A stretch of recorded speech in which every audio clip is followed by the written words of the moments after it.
Oh, yeah, that's right, everybody. This is Etho, and we are back again, finally, with the Season 2 of Pixelmon. Oh, the much-awaited, much demanded, not really so much, series you guys have all been waiting for, right?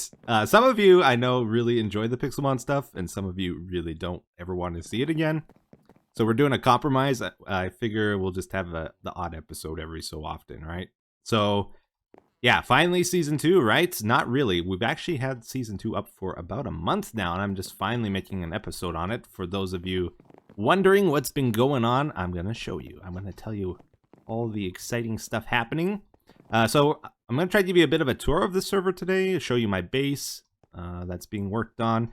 And also we got a couple projects we can do together. So I think we can have a fun episode here. So to begin with, look at this. This is our kind of spawn area. We're doing things a little different this season as well. I'll kind of go over those changes. So this is being worked on by Dave or Fanasso, who I always say his name wrong. Or at least that's what he tells me. I think his name might be Duve. I'm going to call him Duve from now on. No, it's the Fanasso part I can't say right. Oh, that might be me actually. Wait a second. Are we starting off with a legendary catch? One I don't have yet. Yeah, our starting area is in a like flower forest area, and you can never find the Pokemon because the flowers make it very difficult. It's almost like a mini game. You think it's around here? I like to cheat when I play this mini game though. I do the F3B. Kill it with fire. Don't have one yet. Yeah, because this Pokemon spawns like at spawn where everybody usually is. There's been hundreds of them, and now people kind of hate them when they spawn. But I haven't got one yet, so I'm gonna catch it actually, because I don't hang around spawn very often. All right, let's go for. I think we'll get a Jolly one. You know the drill, guys. We've done this before. Meletta, let's go for our catching Pokemon. You can see I am kind of prepared at this point. We got catching Pokemon. They're not fully leveled, like they're not level 100 or anything crazy.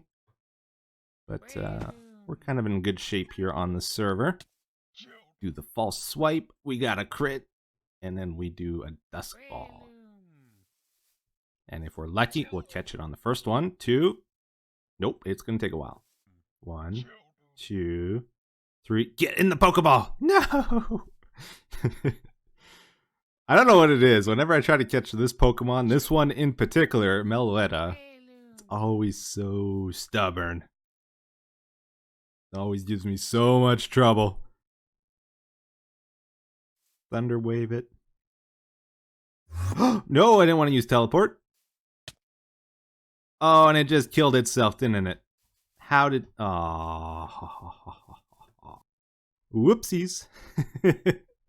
Alright, so here's what happened there. I clicked the teleport button, because that's where my false swipe button normally is. And I just clicked that area out of habit when I switched to that new Pokemon. And accidentally left the battle, and because the Meloetta was at 1 HP, well then it just wandered into a wall and suffocated. Anyways, let's continue on with our tour here. So again, this is that building Dave is working on at spawn. This is a very important building because as you can see, we have all these NPCs.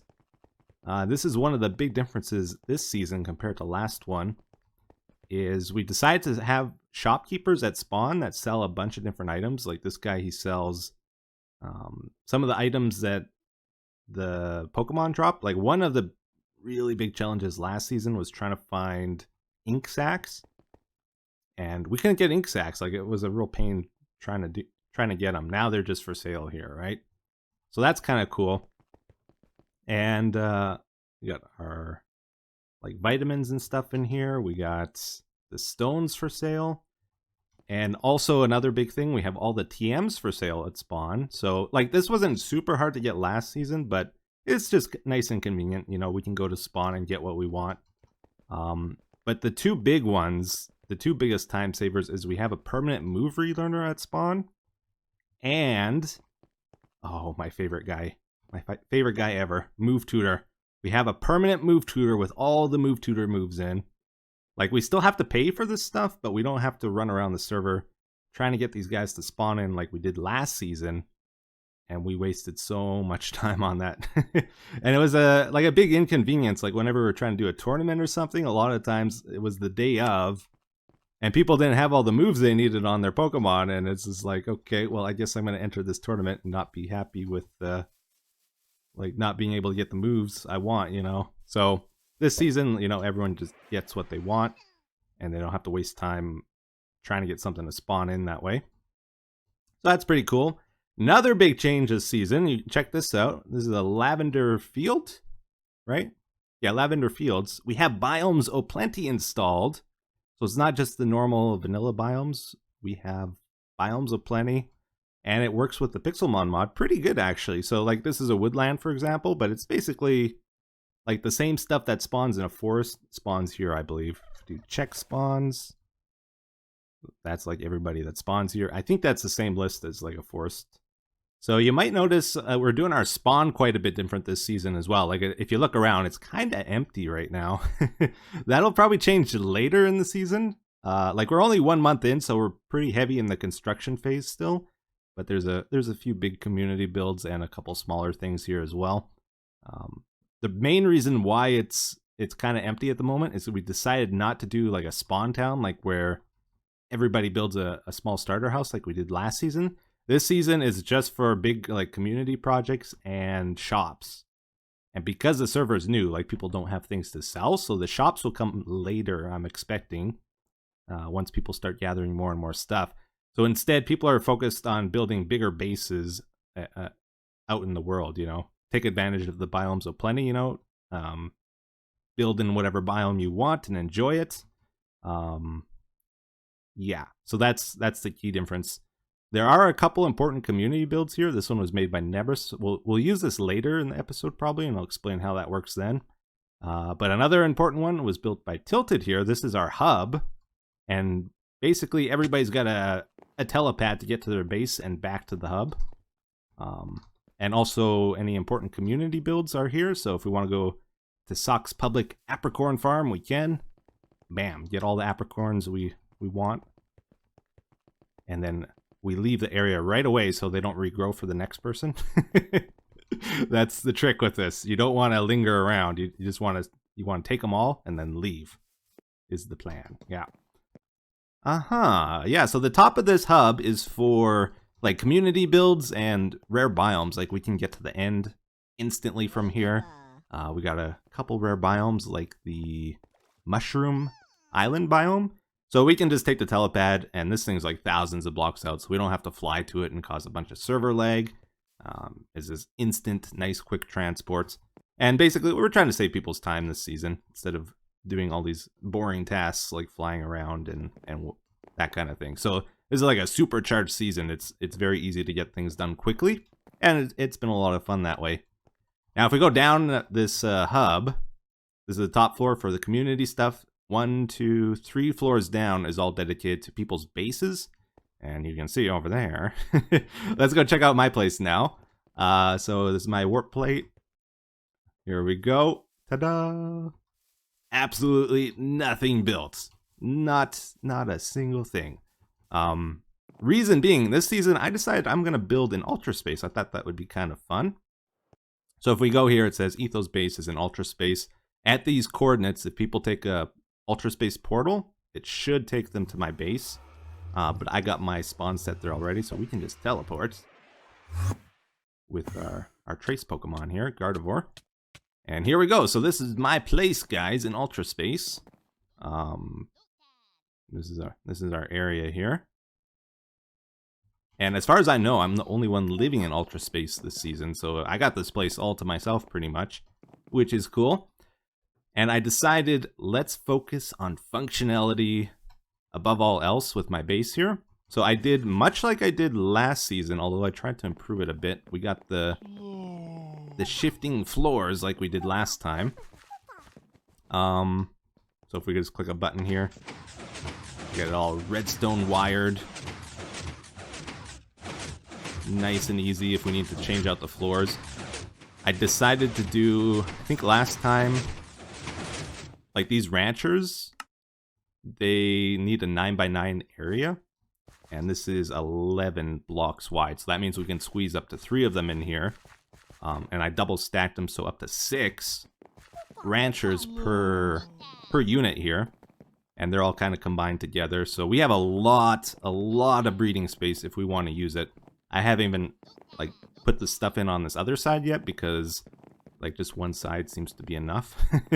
But we have that option later, and I decided to put in some blocks here to indicate what we're actually, or what floor options we have. So this is our water breeding. This clay here means we can breed ground types. So we can switch to that. And I know the next one's going to be the mushroom, and then the coal block, and then back to the prismarine. So that's pretty cool. At each of these stations, I got a PC set up, ender chest, and just everything's like at arm's reach, nice and easy to get to. It took a very long time to build this, though. There's a lot going on underground here. I'll try to show you. Let's see. Let's punch this out, I guess. We can go down. And very much a work in progress. Like, I'm going to be adding on to here, trying to make it look nicer too. But yeah, we got all this redstone stuff running underneath here. It's basically 4 sets of pistons that rotate this cube of floor around, right? Yeah, so this was actually a lot of fun to build. I know it probably doesn't look very fun, but it's a pretty hard problem to solve. Like, what floors do we use and where and how do we set it up? Is kind of interesting. These ones that are dirt, if I wasn't clear, these are just placeholders for right now until I decide what to put there. And like we can have up to 4 different types of floors per unit here, because that's the limit that pistons can push with 4 sets of pistons. We could get more, but we'd have to add more pistons, and then it takes longer to cycle through the available floors. So I limited it to 4, but there's about 10 different types of floors you would want to use, and you have to decide where to put them, since you can't put them all on one tape here. So yeah, and some of them are less interesting or less useful than others, like ice. There's not a lot of ice Pokemon you'd want to breed, so I don't have too many ice floors throughout here. Same with like Netherrack is for fire Pokemon, and glowstone lamps for electric. Those aren't as important as like a water floor. I have lots of those throughout here because there's lots of water Pokemon. So it's like a balancing act trying to figure out what to put where. And I'm still setting it up. Anyways, that's the breeding system. Over here is supposed to be like my house. I started building this first, actually. I was going for like a reddish, orangish, brownish color scheme. And then I switched to the blue and white. So I might change the colors in this house entirely to be more matching that. This is a very interesting area I found. It's a jungle M mostly, which is where we spawn in Mews. You guys know I love my Mews. I tried to assemble a full synchronized team out of Mews again, and I'm pretty close to done with that. I've got lots of them. Here, I'll show you my Pokemon. Lots of Mewtwo's. That's not all of them either. There's more. This is my Ultra Beasts over here. I don't have a lot of Pokemon right now, actually. Like a decent amount, but these are my hidden abilities. I got about 2 pages full. I started breeding with Magikarps. I find they're the easiest to breed with. So basically you catch a bunch of Magikarps and combine them together until you get a perfect 5 IV Magikarp that you can use to breed other Pokemon. Bunch of legendaries. We've probably caught about half of the legendaries by now, at least. And we got all the Ultra Beasts, I think, except for Pheromosa. A whole bunch of Dittos from all the Mews I've been harvesting, and then we got 4 more Mewtwo's down here. And as far as Pokemon that are like perfectly IV bred, it's this page here. And this guy. Yeah. And that's pretty much all our Pokemon. Not a whole lot. I'm at 198 out of 809, so I got a long ways to go. Apparently, if you get if you max out your Pokedex, 809 of them, you get a special badge that makes shinies like three times more common. So I actually want to try to fill up my Pokedex as quickly as possible, because that would be cool. One of the main reasons I built an Ultra Space this season is because hidden abilities are twice as common here as are shinies. So if we get this badge as well, shinies will be 6 times as common here as normal. So that's going to be pretty cool. But yeah, it's a Jungle M next to a swamp biome, and swamp is where you can get these ghost tower spawners. And there just happened to be one next to a Jungle M, so I can get Mews here, and I also have a built-in like mob farm at my house here. We got a bunch of movement plates set up to bring them all into a chamber, like we did last season at the dual ghost grinder. This is only one though, there's only one tower here. So we can get some bosses at our base without even having to leave it, which is super nice. This guy's gonna wreck me. Holy smokes, he is strong. Brave Bird. Need one more, can we live a hit? Ooh, just barely. We got him, nice. They don't seem to drop like really good stuff usually.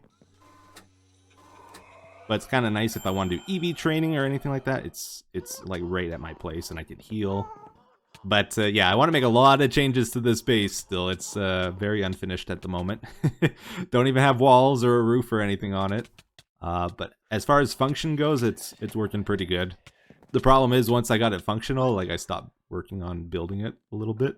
Like I had most of this done within 2 weeks of being on the server, and like the last 2 weeks I haven't done a lot, and I probably should actually work on finishing it. I added in a minecart back and forth up here for hatching eggs.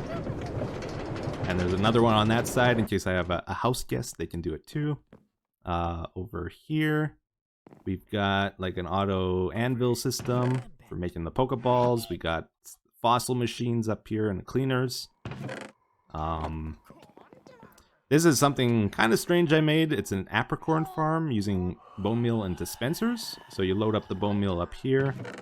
We got the 6 colors I mainly use, and you step on this. And you just hold right click, and you see we're getting green apricorns. But it requires bone meal, so it's a little expensive to run. Got some furnaces here. Not automated because I like to get the XP when you take the items out. And we got a bunch of ores and stuff here. This is like our evolution items. These are our vitamins and stuff. Random garbage items. Items you use for battling usually. Ender chest is pretty loaded with goodies. We got some good stuff in here. These are like my special chests. The big thing is trying to get destiny knots again this season. I think I'm up to about 10. But they take a long time to get. You gotta fight per uglies, and they only spot at nighttime, and they're pretty rare. Some of our stuff, our stones for evolving. I got a bunch of orbs and ability capsules. Got 12 ranch upgrades, so we can fully upgrade a rancher if we want. And some TMs. Let's see. Today's a very informal episode, if you couldn't tell. I'm just kind of showing you what's on my mind at the moment. If we go over here, maybe I'll take you around the area a little bit. Another big reason I chose this spot is because like a lot of the legendaries will spawn within 1,000 blocks of my base. Like a lot of the hard to get ones. I set up some pools up here for getting the 3 lake guardians. You need to spawn them in water at different times of day and in different biomes. So one of them is Yuxi is Roof Forest in the afternoon. Another one is Mesprit at dawn or dusk in a birch forest. If you see that we're in a birch forest now. Over here is regular forest. That's for a Zelf in the mornings. So we can spawn all 3 of them if we stand just in the middle here. Normally you have to go to each of the biomes separately, but they just happen to be right next to each other. So that was kind of cool. I'm working on a boat road here, like an ice road. I thought that might be a quicker way of hatching eggs this season, because it's based on like how fast you're moving, and that's like one of the fastest ways of traveling, right? Besides like a piston bolt thing. So Still a work in progress because I don't have enough gold to do it. But we'll be able to travel around Ultra Space nice and quick with this, and possibly hatch eggs while doing it. Get to all my cool locations for spawning legendaries. But anyways, guys, there is like a project I need to get done today. I've been procrastinating on it, and I'm like out of time now.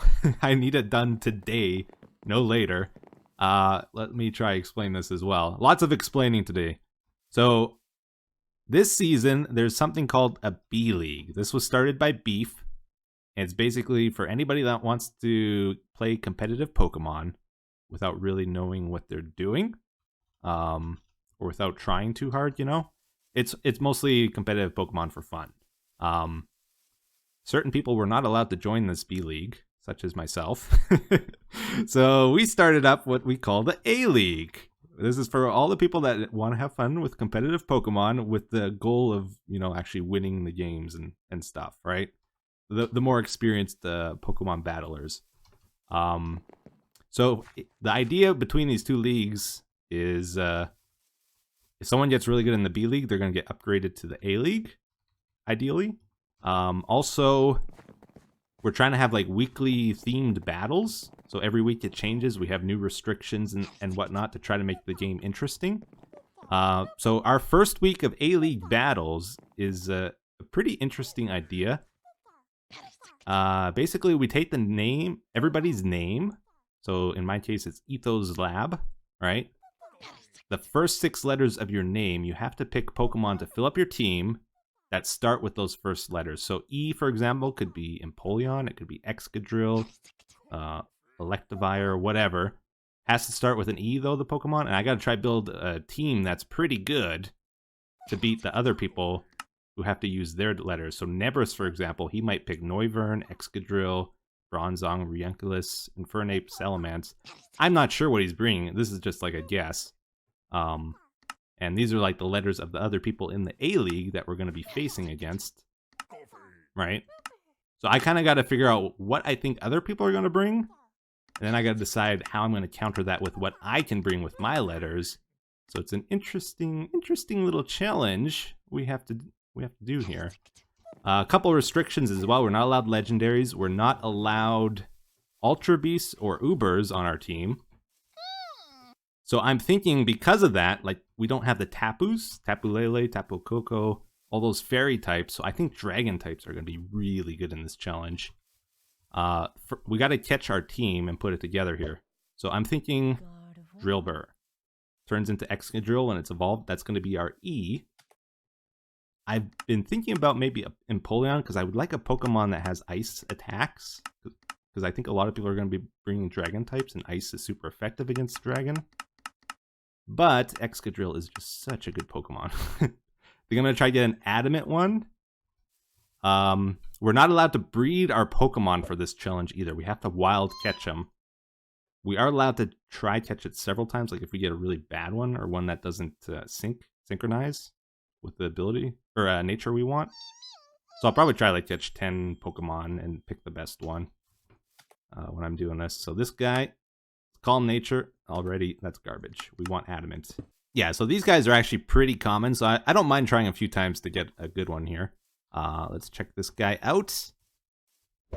Sandrush. Okay, so Sandrush is the ability we want. With this challenge, we're not allowed hidden abilities, which this guy gets Mold Breaker as a hidden ability.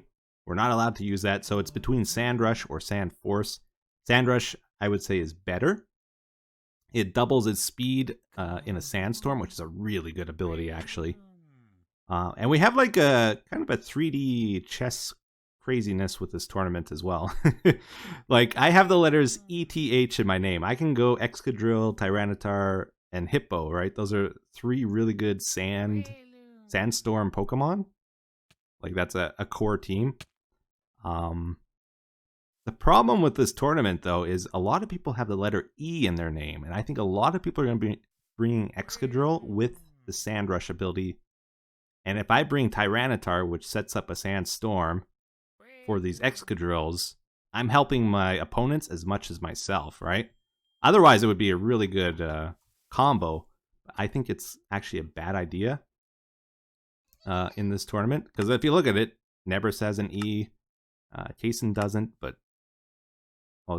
Sock doesn't either. Wells does. Joe does. Serena does. E's a very common letter, right? Stenstone does. So I think there's going to be lots of Excadrills, like almost every team. So what I really want is my Excadrill to be able to beat theirs, to counter theirs, right? Like, Excadrill is weak to Earthquake, and these guys get Earthquake. So one Earthquake will kill another Excadrill. I need to make sure my Earthquake hits first. So I could go for like a jolly, perfect speed IV Excadrill, but that's going to be hard to get. So I plan on just giving it a Scarf. If there is a Sandstorm, right, they'll double the speed, it'll double the other Excadrill's speed. It'll equal out, but because I have a Scarf, which boosts speed by 1.5 times as well, mine should be faster than theirs, and I can just kill theirs with an Earthquake. And it's just a good item on Excadrill in general. So that's kind of my plan. We'll go for Adamant for extra damage, because we don't need to max out speed if we have a Scarf. Let's check the IVs on this guy. 50%. Okay, that's decent. I might try to get another one that's better. Cool, cool. So we're going to go Excadrill for sure, because other people might set up a Sandstorm as well, and I want to be able to deal with that, and Excadrill will be our answer for their Excadrills if it comes up, unless like someone's watching this video, Nabris, and plans on outspeeding mine with a Scarf and like a Jolly or something, but otherwise I should be fine. Let's see here. T, we decided we're not going Tyranitar, even though it is a good Pokemon regardless. Remember I said Dragon types are really good? I found this biome today that spawns Togekiss like crazy. Togekiss is a fairy flying type. It's a really good Pokemon in general as well, but especially in this challenge, I think, because like if we have a fairy type, it's immune to dragon attacks, like a Draco Meteor. We switch in Togekiss, we're perfectly fine, right? Other people in this challenge don't have that luxury. A lot of people don't have any good options for fairy types. I do with the letter T, so I'm taking advantage of that for sure. Letter H, guys, we could go Halucha, which is probably the best letter H Pokemon in the pool. It's a flying fighting type, very fast, very strong, easily can sweep teams and just win, right? I'm tempted to use it, but we also have the option of Hydreigon. I think we might do that. We might capitalize on the dragon weakness that I'm expecting, right? And it just so happens there's one right here. So let's get it. All right. I think I'm going to try to get a timid one, but I'm not sure. Go for catch. Yeah, so this is one of the pseudo-legendaries. It has crazy stats. It's also a dark dragon type, which would give us a psychic immunity on our team. It would be a ghost resistance and just kind of give us some extra protection we wouldn't have on our team. It has levitate, so it's immune to earthquake, ground moves, you know. So it's overall a really good Pokemon. It is a dragon type though, so it's another ice weakness we're gonna have on our team, because I'm gonna get another dragon type after this. So we got to keep that in mind. Also, Togekiss is weak to ice, so we're gonna have 3 ice weaknesses on our team, which is a bit of a problem. We have to try to deal with that somehow. Halucha, though, is also weak to ice, so either way, we're going to have that problem. Where to go? Timid. Pygmy. Oh, perfect, perfect. And it's not too bad, actually. We might keep that one. All right, so I would say with our letters here, Etho's L, they're actually pretty good. We have like a lot of very powerful Pokemon to choose from, except for the letter O. The letter O is terrible. It's definitely our weak link. There's not a lot of powerful O Pokemon to choose from. I'm thinking we go with this guy, Ammonite. It's not really good. It can be good in unique situations, but overall, it's kind of like a dead pick in a way. But we're gonna try. We have to try and make the best of a bad situation here. So something I would like on our team is Stealth Rocks, right? This guy can learn Stealth Rocks, so we'll teach him that. It is a Rock Water type, which means it resists ice, which is one of our weaknesses. We can sacrifice this guy and just let it take damage, like when we need to. It's a fossil Pokemon. I got it a while ago. and a modest nature. Pretty good IVs. This would be a hard one to try to get more of, so I'm happy with this. That's what we're going to keep. It does also learn Shell Smash, and we can teach it Ice Beam. And remember what I said, ice moves are going to be really good in this. So I think overall we can make them work, and I plan on putting a Focus Sash on them. So that ensures it lives at least one hit. So we can start the battle with this guy, put up Stealth Rocks, and then it might just die. That might be all it does, but if I Stealth Rock and they Stealth Rock, I can then Shell Smash and then let loose a very powerful water or ice attack probably. And maybe sweep. Shell Smash like double speed and attack. Also this has Swift Swim, so if someone brings a rain team, might be able to check it with this as well. Okay, letter S, guys. What are we going to choose for letter S? I wonder. This is probably the most obvious one. Super powerful dragon type. We're going with Salamence. Or is it Salamentus? I don't know. Pseudo-legendary, crazy stats. Super powerful. Gets Dragon Dance, so Dragon Dance boosts speed and attack. This is Salamentus, by the way. The baby version. When it evolves, it turns into a flying dragon. And we click Outrage and we win the game, basically. Because if nobody has fairy types, I don't know how they're going to stop it. It's going to be hard. Thankfully, we have the Togekiss, so that's one of our big checks to this guy. Because if you look, almost everybody has an S in their name. Nebris, Kason, Itzok, Wells Knight, all S's. Sorry, Jodor. No S for Jodor. He's got the worst letters. Serene Grace, Stenstone, everybody has S's except for Jodor, right? So there's going to be lots of these guys. Oh, hey, hello. That's a boss Gengar if I've ever seen one. Shadow Tag. Can't switch out. Instant kill. Nice. That's not very useful. Oh, snappers. This might be the one, guys. A shiny Togekiss. Still looking for a good one here. Hopefully the nature sinks. I really want this to be timid. And it would be amazing if we could bring it for this first week. Alright, let's see. We gonna get it? We got it. Alright, shiny Togekiss. Is it any good?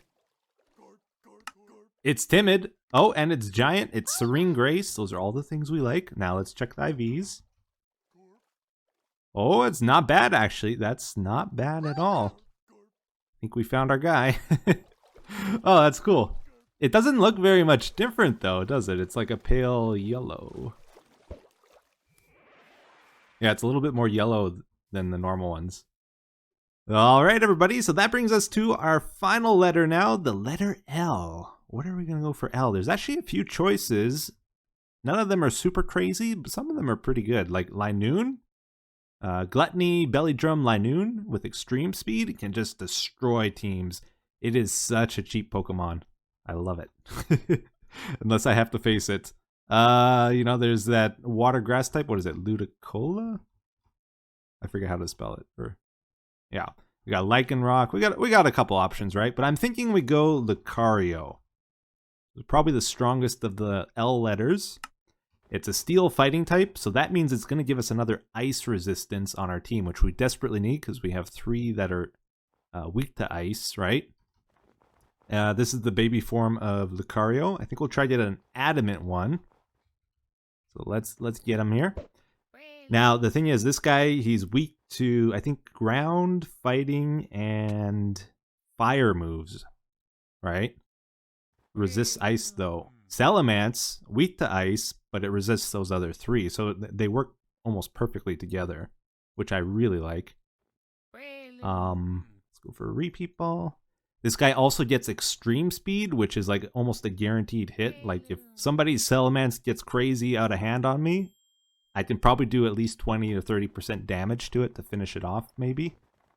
With this guy as like a backup emergency, which I kind of like. Oh, relax. That's not what we want.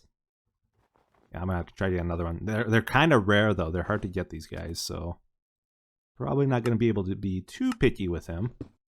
Woohoo! All right, guys, awesome. So we got our team assembled. Our ETHOSL, Etho's loss. Hopefully not. This is a pretty strong team, right? I think it'll be good. We even got a shiny T, which is cool, even though it looks pretty much the same. But yeah, anyways, 2 dragon types to take advantage of the dragon weaknesses. I'm going to show you guys what this thing is. So this was added recently. We got 2 NPCs. This is like for power leveling. Again, we're trying to make things quick on the server here. So we set up 2 boss NPCs that give tons of experience. You can give lucky eggs to boost experience even more. Give these guys 5 lucky eggs. I think this is Blissy's as well. Let's see. Yeah, so this boss has Blissey Pokemon, which give the most experience of all the Pokemon. And we basically just spam Sacred Sword.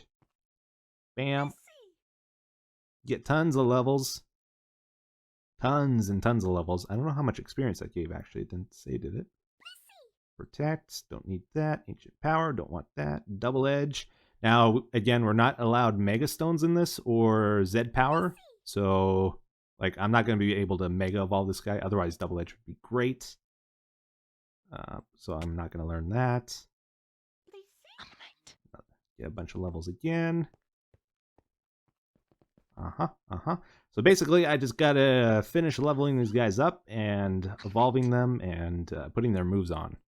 And we're done. We're ready to fight people. Oh, and there it is, Shell Smash. So that's one we definitely want on this guy. Now this is much like this one, except you get even more experience and the boss mobs are stronger. These are level 140 Blissies. I think the other ones were 100. So even tougher, but you get even more experience. Oh, that did not one-shot it. Uh-oh. That could be a problem. 27,000 experience each Pokemon. That is a lot. That's like over a level. All right, guys. Awesome. So with that done, we leveled up our Pokemon. We EV trained them. We went to the move tutor here, put the moves we wanted on our guys. Bought a couple TMs from here as well. Got those on our guys. So they got the moves. They got the EVs. They're ready for battle. Our team is assembled. And this is it. I think it's pretty good. So we're going to go for Adamant, Sandrush, with a Scarf, probably. Earthquake, Ironhead, both stab moves. And we're going to go for Rock Slide, just so that it can potentially hit Salamence super effectively as well. Because, again, that's going to be a problem. Rapid Spin to get rid of entry hazards. Rocks will be bad for us with Togekiss and Salamence on our team. We want to make sure we'll be able to get rid of those. And with the Scarf, like Ironhead and Rock Slide have a 30% chance of flinching. So if we outspeed our opponent, we can potentially flinch him as well. And Togekiss, we're going to go for an evil set here. I like this one a lot. So the idea is we Thunder Wave on the first turn to paralyze our opponent. That slows them down as well, so that our Togekiss will be faster than them, like for sure. Then we Air Slash constantly, which has a 30% chance of flinching. Combined with Serene Grace, it's a 60% chance. And then there's also the chance they'll get paralyzed that turn. So a lot of times they will miss their turn. And when that happens, it gives us an opportunity to roost up and recover and hit them more, right? So eventually it'll wear down Pokemon. And it's nice to be able to Thunder Wave people's teams, you know? Hydreigon, we're going to go for the Draco Meteor for some massive damage. Dark Pulse is great against like Reuniclus or some other guys we might face. Defog again to get rid of rocks. We got another option for it. Roost.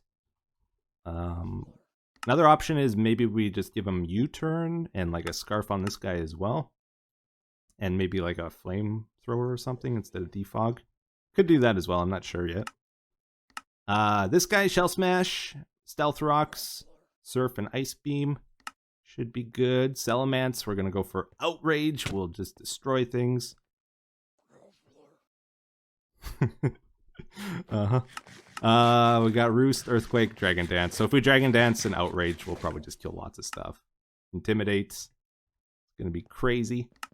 And then Lucario, I gave him Close Combat, Ice Punch, Extreme Speed, and Swords Dance. If we Swords Dance and then Extreme Speed, that's like a guaranteed like almost 60% damage to anything. Like it does so much damage. It's crazy. So this guy's our cleanup crew to get rid of any remaining little bit of HP on Pokemon, this guy will do the job. I went for Ice Punch because Ice is good again, and because apparently he couldn't learn Meteor Mash, which is what I wanted. Unfortunately, not in Pixelmon. So yeah, that's our team. Should be good. Should hopefully win at least a battle. I hope. We will see. But we are out of time for today, guys. So I'm going to wrap up here. Hope you enjoyed the tour of the server and like a little catch up on what's going on. And maybe in the next episode, there'll be some battle stuff happening. There's also a tournament coming up, which I need to prepare for, along with this A-League stuff. So lots of battling and fun on the server. Hope you enjoyed today's episode. Thank you for watching, and until next time, take care. Have a wonderful day. Bye-bye.